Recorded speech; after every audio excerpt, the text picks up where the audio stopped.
नमस्कार, मैं हूं देवनाथ पांडे और आप देख रहे हैं गुजरात फर्स्ट का विशेष कार्यक्रम दिल्ली डायरी। कांग्रेस नेता राहुल गांधी इन दिनों लद्दाख में हैं और वहां पर आज उनकी एक तस्वीर सोशल मीडिया पर आई जो देखते ही देखते वायरल हो गई। दरअसल राहुल गांधी आज लद्दाख में केटीएम बाइक राइड करते दिखाई दिए। हालांकि इस दौरान राहुल गांधी काफ़ी भावुक भी हुए। उन्होंने अपने पिता राजीव गांधी का जिक्र किया। दरअसल 20 अगस्त को राजीव गांधी का जन्म हुआ था और कांग्रेस इस दिन खास तौर से सद्भावना दिवस के रूप में मनाती है। राहुल गांधी इस वक्त राजीव गांधी अपने पिता के को श्रद्धांजलि देने के लिए लद्दाख के दौरे पर हैं। हालांकि राहुल गांधी को लेकर कहा जा रहा है पिछले कुछ दिनों से, जब से सुप्रीम कोर्ट में राहुल गांधी के मामले को लेकर सुनवाई चल रही थी, सुप्रीम कोर्ट ने राहुल गांधी को बड़ी राहत दी थी। तब से राहुल गांधी और भी प्रमुखता से खास तौर से केंद्र सरकार के खिलाफ बोलते हुए दिखाई देते हैं। आज भी राहुल गांधी ने जब देखा गया कि वहां लद्दाख में थे, बाइक राइड कर रहे थे, तो उन्होंने यही कहा कि हर संस्थान में मौजूदा वक्त में आरएसएस की दखलंदाजी है।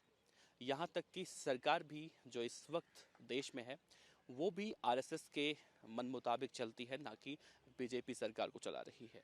साफ साफ शब्दों में अगर कहें तो राहुल गांधी एक बार फिर से अलग अंदाज में सरकार के खिलाफ बोलते हुए दिखाई दिए।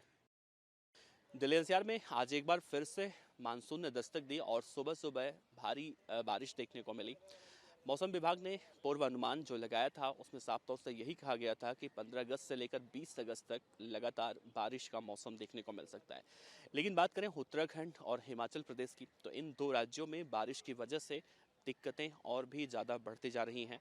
हिमाचल प्रदेश में जहां पहाड़ दरकने के बाद वहां के मुख्यमंत्री ने राज्य में आपदा घोषित कर रखी है, तो वहीं उत्तराखंड में भी हालात यूं ही दिखाई दे रहे हैं।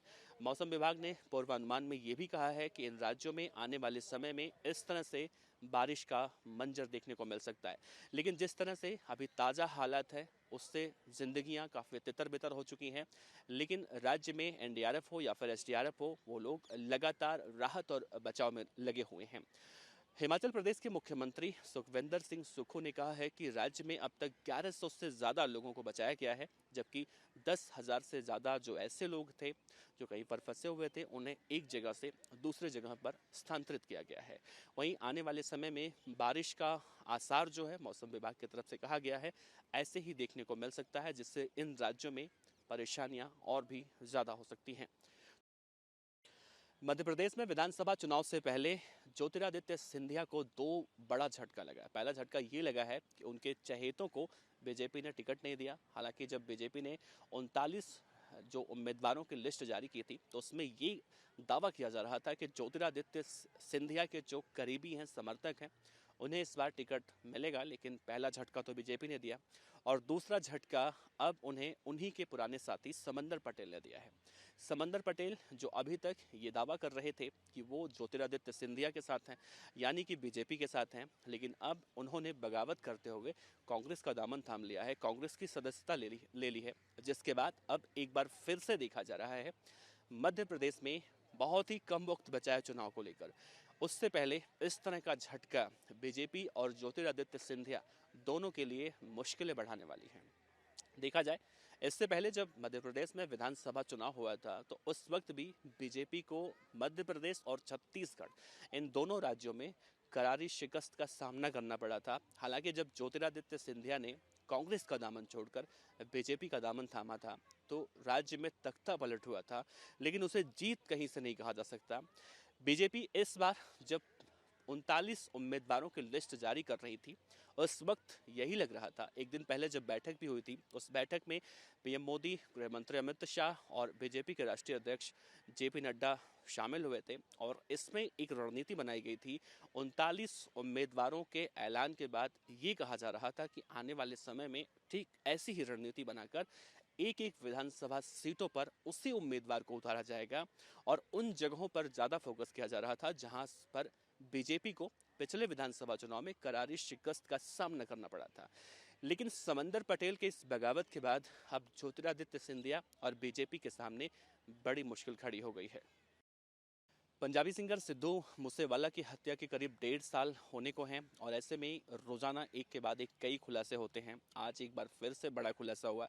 दरअसल सिद्धू मूसेवाला की हत्या में शामिल गैंगस्टर सचिन थापन जब से अजरबैजान में गिरफ्तार हुआ है और उसे दिल्ली पुलिस की स्पेशल सेल दिल्ली लेकर आई है और उसे 10 दिनों से ज़्यादा का वक्त बीत चुका है, उससे लगातार पूछताछ की जा रही है। तो सचिन थापन एक एक करके दिल्ली पुलिस के सामने कई खुलासे कर रहा है और अब जो खुलासा हुआ है वो वाकई में बहुत बड़ा खुलासा हुआ है, चौंकाने वाला है। दरअसल यूपी के अयोध्या का एक बाहुबली नेता है जिसका नाम बताया जा रहा है विकास सिंह। जब सिद्धू मूसेवाला की हत्या हुई थी उससे कुछ दिन पहले कपिल पंडित गैंगस्टर, सचिन भिवानी गैंगस्टर और सचिन बिश्नोई और इनके साथ साथ सिद्धू मूसेवाला की हत्या में जो और गैंगस्टर शामिल थे वो यूपी के अयोध्या में गए थे और जो तस्वीरें अब नई नई निकलकर सामने आ रही हैं उसमें साफ साफ दिखाई दे रहा है कि किस तरह से ये गैंगस्टर वहां पर जाकर हथियार चलाने की ट्रेनिंग भी ले रहे थे। दरअसल कहा तो ये भी जा रहा है कि सिद्धू मूसेवाला की हत्या से पहले ये गैंगस्टर यूपी के अयोध्या में किसी की हत्या करने के लिए गए थे। हालांकि अभी इस बात की पुष्टि नहीं हो पाई है कि लॉरेंस बिश्नोई के इशारे पर किस बड़े नेता की हत्या होने वाली थी। बहरहाल दिल्ली पुलिस की स्पेशल सेल इस खुलासे के बाद अब गैंगस्टर सचिन बिश्नोई को बहुत जल्दी यूपी के अयोध्या पर लेकर जाएगी और वहां पर जहां जहां ये गैंगस्टर उस वक्त गए थे उन सभी जगहों पर जाकर दिल्ली पुलिस और भी पूछताछ कर सकती है। दूसरी तरफ देखा जा रहा है कि अयोध्या में जिस बाहुबली नेता यानी कि विकास सिंह का नाम सामने आ रहा है उसे अब से कुछ दिन पहले ही पुलिस ने गिरफ्तार कर लिया है और उससे भी पूछताछ की जा रही है। दूसरी तरफ देखा जा रहा है कि सिद्धू मूसेवाला के माता पिता लगातार अपने बेटे की हत्या के बाद इंसाफ के लिए जो आवाज़ उठा रहे हैं, तो सचिन बिश्नोई जो एक के बाद एक खुलासे कर रहा है उसे देखकर अब सिद्धू मूसेवाला के माता पिता, उनके समर्थक भी अब इस बात की तस्दीक कर रहे हैं कि बहुत जल्दी ही मूसेवाला को इंसाफ मिल जाएगा। केंद्रीय मंत्री नितिन गडकरी ने एक बार फिर से ऐसा बयान दिया है जो विपक्षी नेताओं पर भारी पड़ रहा है।